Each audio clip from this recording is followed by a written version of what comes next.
Hi guys, Miss Navarro here. And since we are learning about the great, big, deep ocean blue this week, I have a story today called Down, Down, Down that talks about the different layers of the ocean.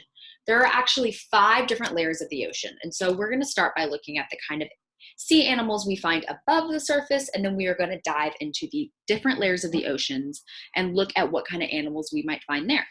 So this is Down, Down, Down by Steve Jenkins. Keep an eye open for what the different layers of the ocean are called and the kind of animals we might find.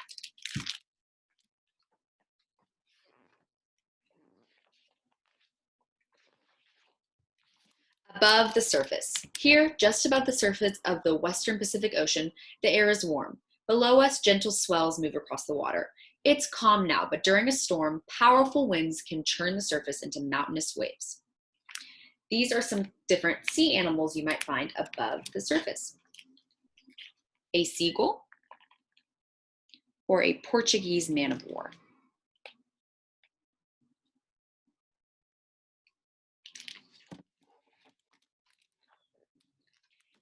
Above the surface is 0 feet down and 0 meters down.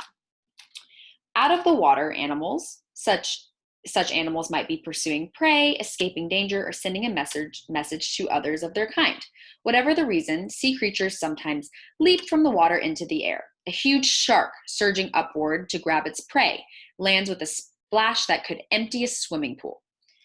This is shown here with the great white shark.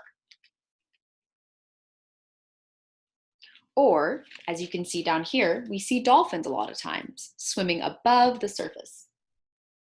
We might see some flying fish above the surface, and we might see a flying squid.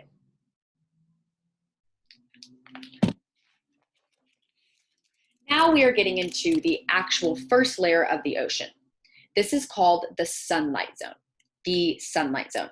It is approximately 10 feet or 3 meters below. Now, in the sunlight zone, it is near the surface of the water and it is warm and brightly lit by the sun. Light-loving plants, algae, and bacteria are all found here. This part of the ocean layer has the most sunlight and the most marine life. You'll find lots of different things in this layer, such as mackerel and krill.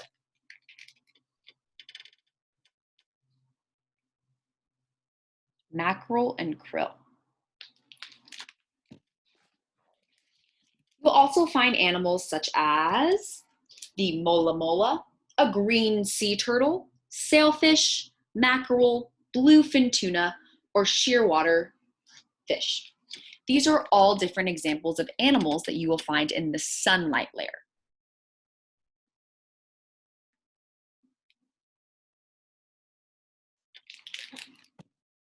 Sharks, whales, turtles, oftentimes are found in this layer. It holds the most marine life. We see things like whale sharks and manta ray fish.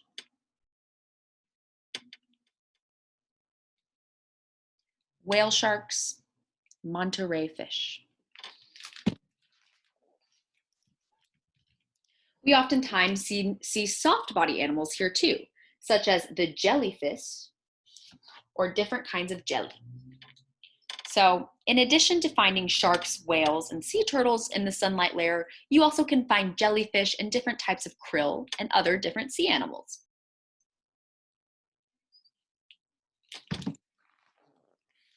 Now we're getting into the next section, the next layer of the ocean. This is a little bit darker, definitely much more darker than the sunlight zone, and it is approximately 660 feet below. It is called the twilight zone. The twilight zone. It begins about 660 feet below the surface. From here on down, there is not enough light for plants to survive. Only animals live below this depth. To us, it appears completely dark, but many creatures here have eyes that are specially adapted to see in these dark waters. The sunlit waters, with their rich variety of life, are just above this layer. Animals that are rarely seen at the surface rise from deeper waters to hit the twilight zone. Some animals you might find in the twilight zone are the goblin shark, the spin eel, the oarfish, or the nautilus. Eel, different kinds of shark, and other types of fish.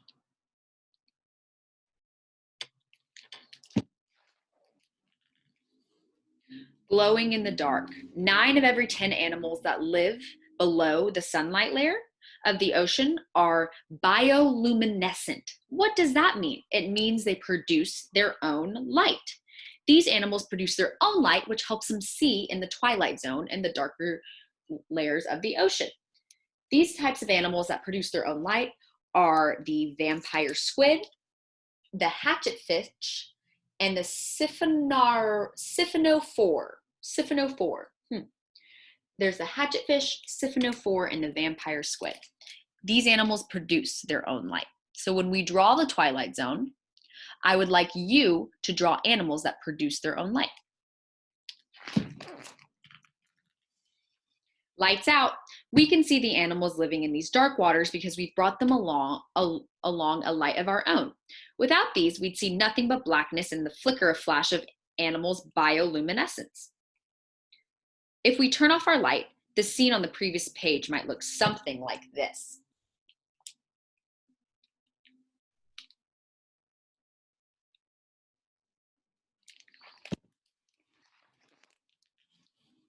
Now we're going even darker into the third layer of the ocean.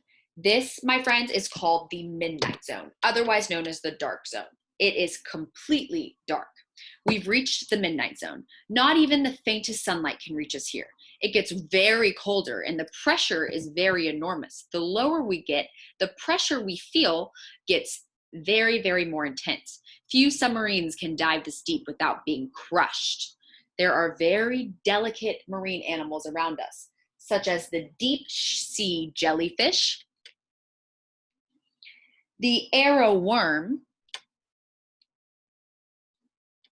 the pelican eel, and the prom bug. The midnight zone is approximately 3,300 feet below us. We also see animals such as the deep sea lizardfish, the deep sea shrimp, and the male and female hairy anglers. Now, if you notice, there is a light on top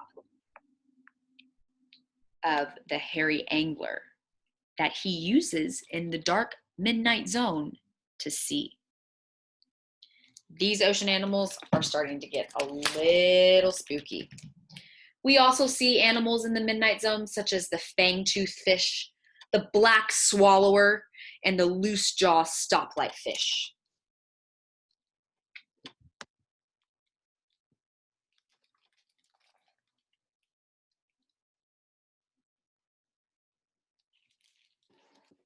Let's see what we have in our next zone. We also, in the midnight zone, I saw another page, we find things like the giant squid, the sperm whale, the deep sea comb jelly. This is getting really dark in the midnight zone. So we can see the sperm whale, the giant squid, and the deep sea jelly.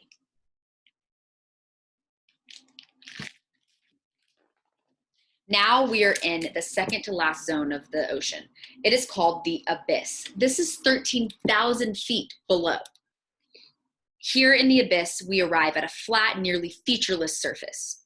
Sediment and marine snow has drifted down from above for about 1 million years, forming a layer of ooze that may be thousands of feet thick. Most animals in the abyss zone survive by sifting through the mud for bits of food. A few are predators or scavengers, eating other seafloor creatures and larger animals that die and sink to the bottom. Here in the abyss zone, we find things like the tripod fish, the hagfish, swimming sea cucumber, and sea lilies. It is very dark in the abyss.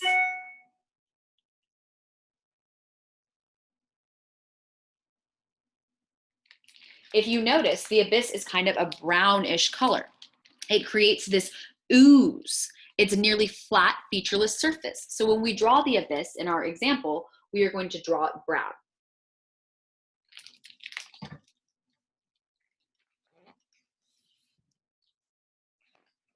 Now we get to the very, very, very last layer of the ocean. This is called trench. Here at the trench is the deepest spot in the sea, where there's almost 7 miles of water above our heads. It is about 35,000 feet below. It is part of the Marine Trench, a seafloor canyon in the Western Pacific. Humans have only visited this low in the ocean one time. Here you will find animals such as the shrimp, worm, and flatfish. Shrimp, worm, and flatfish.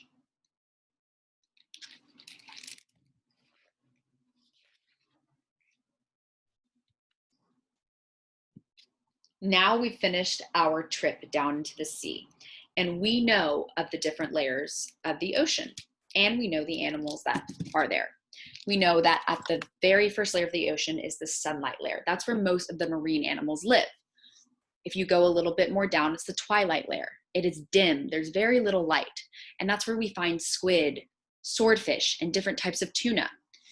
Below that is the midnight layer. It's a dark, dark layer. It's always dark. We find things like large whales, anglerfish, fish that create their own light. Below that, 13,000 feet is the abyss. That is the brown ooze surface layer where we find very few animals, and it is nearly freezing. And then below that is the deepest zone, 35,000 feet, the trench. That's where we find things such as sea worms and sea cucumbers. Now we are going to create the layers of the ocean. So what I need you to do is grab a sheet of paper like so, and I need you to fold it 5 times. So Miss Navarro folded it once, she folded it twice, she folded it 3 times, she folded it 4 times because you were going to make 5 different sections of it. So once you open it up, it should look like this. You should have 1, 2, 3, 4, 5 for the 5 layers of the ocean. And I want you to go ahead and outline those in Sharpie. Now, Miss Navarro has outlined the 5 sections in Sharpie, and we are going to start by labeling what each section is. So we know the section, the highest, the first section of the ocean that has the most sunlight and marine life is called the sunlight zone. So we are going to label that sunlight. Help me spell sunlight. S-U-N-N-L-I,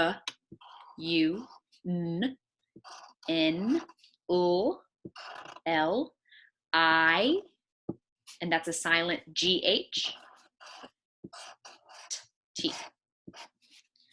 So we have the sunlight zone.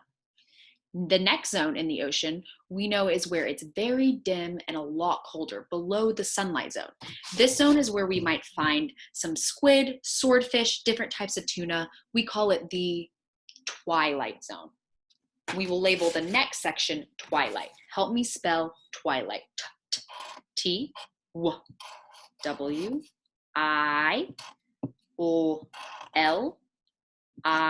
silent G-H-T.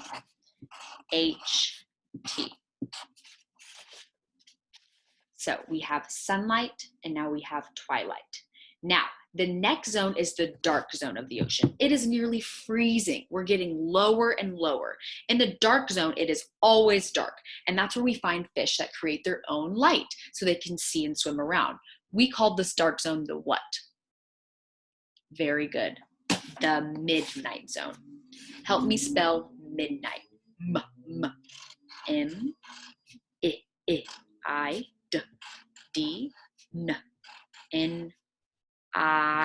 silent G-H-T.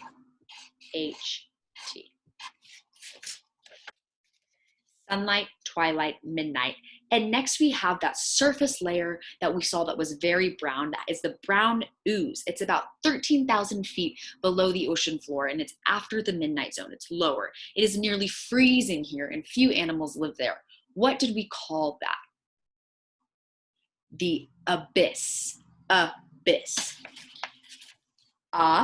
Is a U sounding A. B. It's an I sounding Y. S. The abyss. And lastly, the very last zone of the ocean where only humans have visited one time is called the what zone? It's 35,000 feet, 35,000 feet below. It's where we find different types of sea cucumbers and worms. And it is absolutely freezing. What might it be called? The trench. T-R-N-Ch. That is the lowest, deepest layer of the ocean. Help me spell trench. T-R-R-E-N-Ch. Two-letter C-H. Now, I'm going to go back and color these zones in their proper color. We are going to practice coloring in shades. So we know as the ocean gets deeper, it gets darker. So our darkest color should be the trench, and it should get lighter as we move up. So I'm going to color in the trench actually a very, very dark brown, or if you have a very, very dark blue, that's okay. I'm going to color it in a very, very dark brown, and then I'm going to draw some sea animals I might find in the trench. What are some sea animals we might find in the trench? Exactly, sea cucumber, worms, shrimp, or even flatfish. So I'm going to color in my trench a brown color, and then I'm going to draw shrimp and worms and some other sea animals I might find them. As you can see, Miss Navarro colored in her trench brown, and then I drew some animals we might find, such as the flatfish, the shrimp, and then the worm. Now for the abyss, I'm going to color it a second shade lighter, so a dark blue, and I'm going to draw some animals we might find in the abyss, such as octopus, crab, and eel. Miss Navarro has colored in her abyss, and I gave it a really darker shade of blue, and I drew things that we might find there, such as a crab, an eel, and octopus. Now for the midnight zone, I'm going to do it one shade lighter than this blue, and I'm going to draw the sea animals I might find in the midnight zone, such as a sperm whale, giant squid, or a stoplight fish. This zone is where the fish make their own light so they can see. So in a lighter shade of blue, because we are getting closer to the surface, I'm going to color it in and then draw those three sea animals that I know are in the midnight zone. As you can see, Miss Navarro has drawn her midnight zone animals. I have the hairy angler in his light, the big deep sea squid, and then the sperm whale, these animals that live in the midnight zone. Now, going in even lighter shade of blue, I'm going to color in the twilight zone and draw the sea animals we might find in the twilight zone. The twilight zone, we might find animals like tuna, swordfish, spine eel, different kind of animals, and you may of course go back in the story and read, but color it in a lighter shade of blue because we're getting closer to the surface to color in the twilight zone. Here you can see in the twilight zone, I've drawn the snipe eel, goblin shark, and swordfish. These are the animals we might oftentimes find in the twilight zone. So look back in the story, find some animals Miss Navarro clarified that we would find in the twilight zone, draw them and color them in. And the last zone, which is the sunlight zone, which I want you to color the very lightest color you can. I might even color mine white or just a little bit off white because as you can see, these colors are getting light to darker. And in the sunlight zone, I'm going to color it in and then I'm going to draw the types of animals I might find there, which is honestly most of the marine life. I'm going to draw jellyfish, whale shark, sea turtles, dolphins, anything that you might find in the sunlight zone. Now Miss Navarro has drawn her sea animals in the sunlight zone, the whale shark, jellyfish, sea turtle. These are all examples of the different kind of sea animals you are going to find as you go through the 5 layers of the ocean, starting with the sunlight layer, the twilight layer, the midnight layer, the abyss, and then the trench. And if you notice and you look closely, it gets light to dark throughout the entire ocean. So I would like you to repeat this activity on your own, folding your paper into 5 sections, labeling sunlight, twilight, midnight, abyss, and trench, and then going back in the story and looking at the different kinds of sea animals we find in each layer of the ocean. Miss Navarro can post her example to the Facebook page, and I cannot wait to see all of your beautiful work.